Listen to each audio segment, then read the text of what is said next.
Hello guys! Good morning! Magandang umaga! Hi! Hi! Na ako makasalita.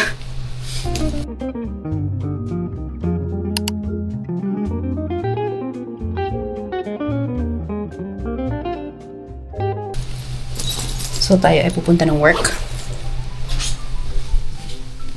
Tayo mag-vlog ngayong araw. Kasi excited ako sa baon ko. Meron tayong baon na burger. Wow. Try ko mag-vlog talaga doon guys ha. Kasi may kasama na nga ako sa work. Nahihiya ako mag-vlog. Diba nabanggit ko sa inyo na may nakaupo na doon sa isang desk. Dati mag-isa lang naman ako. Kahit magnawa-nawa ako doon mag-isa. Walang makakarinig or makakakita sa akin. Ngayon meron akong kasama. And nahiya ako. Okay guys, so kahapon pala tinry kong magluto dun sa air fryer ko. Actually guys, medyo disappointed ako kasi parang sobrang hina niya na magluto. Or ganun lang talaga kasi tinry ko siya, nilipat ko siya sa labas, yung solo niya yung outlet. Tapos yung beef patty na manipis, ano siya, 20 minutes siya bago naluto. So, wala kasi akong idea sa air fryer kung gano'n ba talaga katagal magluto sa air fryer. Umaabot ng 20 minutes. Siguro gano'n nga. Hindi ko kasi alam. So, yun lang. Yun lang gusto kong i-share sa air fryer ko. Akala ko sira yung pala. Gano'n lang talaga siya kabagal na magluto ba. Kasi nga siguro air fryer siya, hindi siya oil. Anyway, sana makablog ako mamaya. Kakilala ko naman si Hanan. Dati siyang kasamahan ko sa ER. Yun lang, baka magulat siya nagsasalita ako mag-isa ba. Kasi naman ang vlogging, nagsasalita ako mag-isa. So, today is going to be a busy day again. Pero mas busy kahapon. But today is going to be a busy day again. So, we will see what will happen today. Okay? Painit natin guys. Excuse me, Bok. So, we will push the bowl. Hindi kakain yung kasamahan ko, so ako lang kakain. Dinalahan ko pa ba naman din siya. So una, ipapainit ko muna yung aking meat na niluto ko. Okay. Yan. Then, papainit natin yung ating tinapay. There. Nagdala ako ng ganito. See, meron pa akong ganito guys. Nagdala din ako niyan. Isa-slice ko yung aking cucumber. Diba? May kutsilyo din dito guys. Kompleto. Parang hindi lang office. So, slice ko yung cucumber. Nag-prepare din ako kahapon ng tomato. Nag-slice na ako kahapon ng tomato ko. Excited ka ba kumain pag ganyan? Yun! Toasted na siya. So, nalagay natin una yung ating bread. Then, ilalagay ko yung cheese ko para matunaw-tunaw siya. Yes. Then, nalagay ko yung aking tomato. Diba? Parang naglalaro lang ako.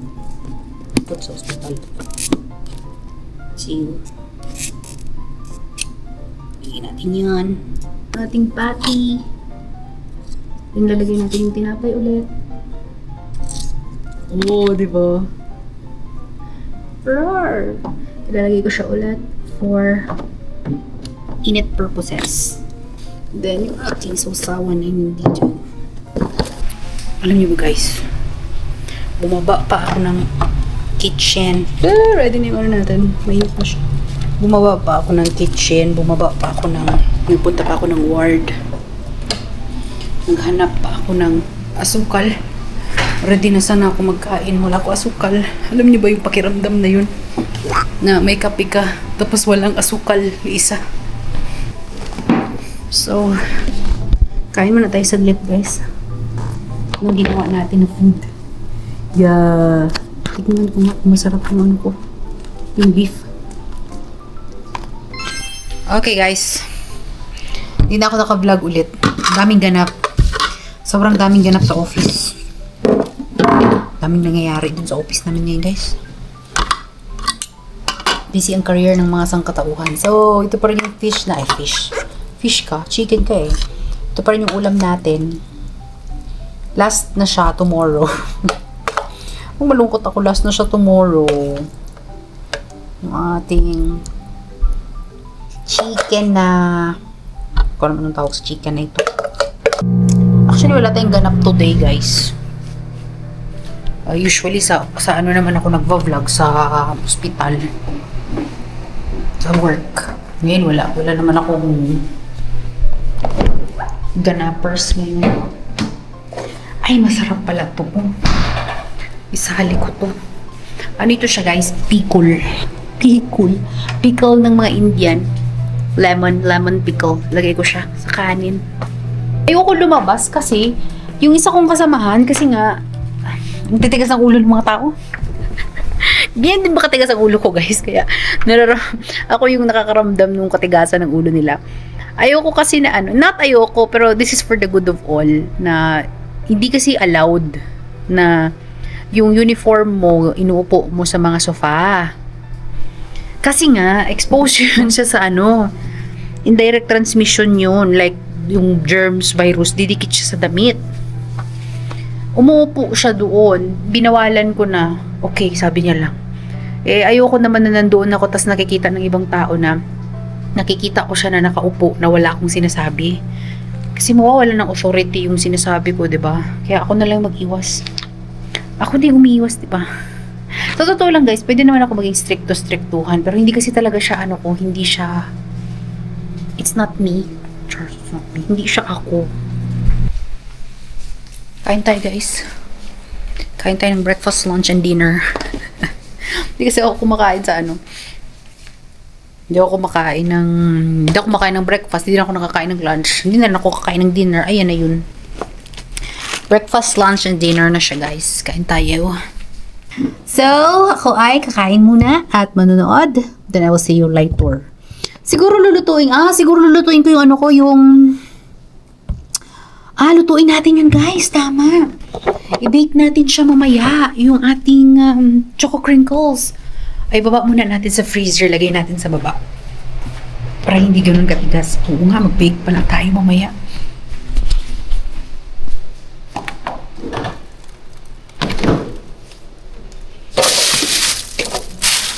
Baba natin ba?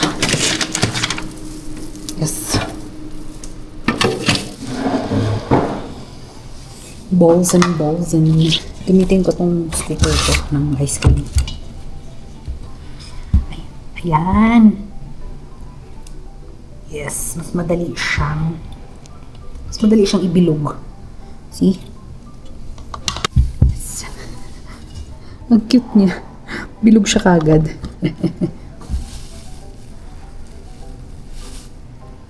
Nice.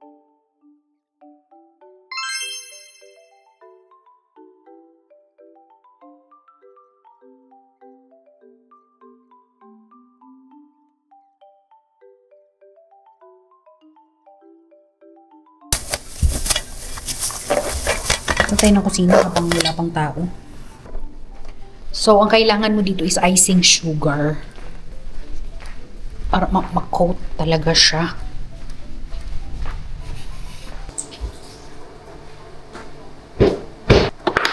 Baking paper.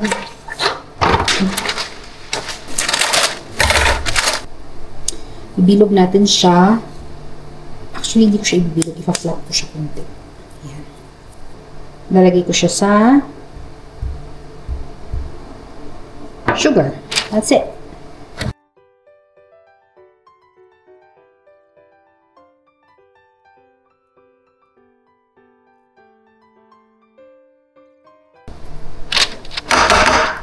Yan.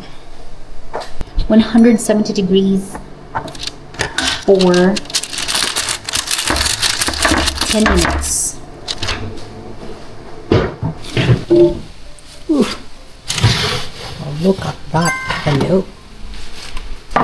Hello. Hello, beauty. Lipat natin siya sa... Ay, malambot pa. That's what I want. Lipat natin siya sa pinggan.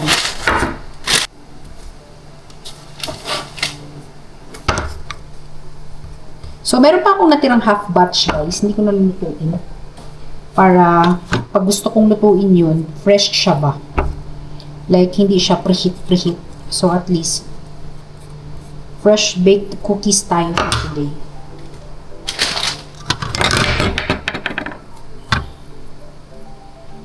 Yung half, sa sunod ko na yung lutuin mga susunod na araw. Okay guys, so pinasok ko na yung ano dito sa loob. Tinatamad na ako maghintay. Ayan na siya guys. Ito na yung unang batch, nilagay ko na dyan. Kasi kailangan guys, after ng oven, ilagay mo muna siya sa flat surface para hindi siya magsagi. So, ito na. May baon na tayo tomorrow. Taste test muna tayo. The next day. Hi guys! Let's go na. Hindi na ako naka-vlog kagabi kasi wala naman akong ganun. So, all my bags are packed and I'm ready to go to office. Alright. I-close ko na ba yung vlog ko guys? Obviously no. Wag. Diyan lang kayo. Gusto ko nagbamahalan tayo. Guys, alam nyo ba? Yung balik alindog project ko, gusto ko talaga magpapayat guys. Ako maka-exercise, sobrang lamig. Ang sarap humiga. Oh, so help me God. So, ang nag-iisang solusyon talaga ng problema ko na hinihintay ko ngayon is yung aking parating na barley capsule. Barley capsule, nasan ka na? Kasi it will act as a superfood. So, kung gusto nyo i-try yung barley capsule, ilalagay ko yung link sa baba guys. It can be shipped international. Dubai, Qatar, Singapore, obviously Philippines. Hi guys! Okay, so i-close ko na yung vlog ko. Anyway guys, may tanong ako. Maliban sa Lazada tsaka Shopee and TikTok, ano ang magandang platform na magbenta? Kasi kailangan siya lahat ng BIR. Wala naman akong BIR ngayon as of this moment. Yung TikTok naman, walang BIR, pero hindi ako makakagawa kasi nga nadedetect niya na nasa Saudi ako. Gusto kong gumawa ng platform para makabenta ng barley ko ba, para dun sa dropshipping business ko. Pero yun na kasi alam ko na bentahan ng sa Philippines.